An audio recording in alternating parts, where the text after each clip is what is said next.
been a very good budget which has been presented by the Honorable Chief Minister. 4 lakh 48,000 crore budget has been proposed.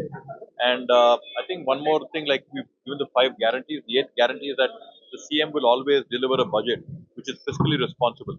The 2.95% and 24.95% limits which we set for ourselves for fiscal responsibility have been maintained, and a great budget which is development and socially focused has been given by the Chief Minister.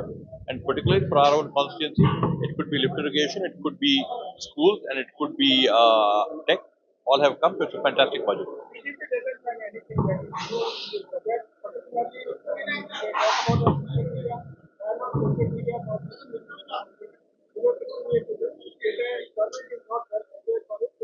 I think it's a very good move to prevent the younger children from being exposed to social media at a very early age.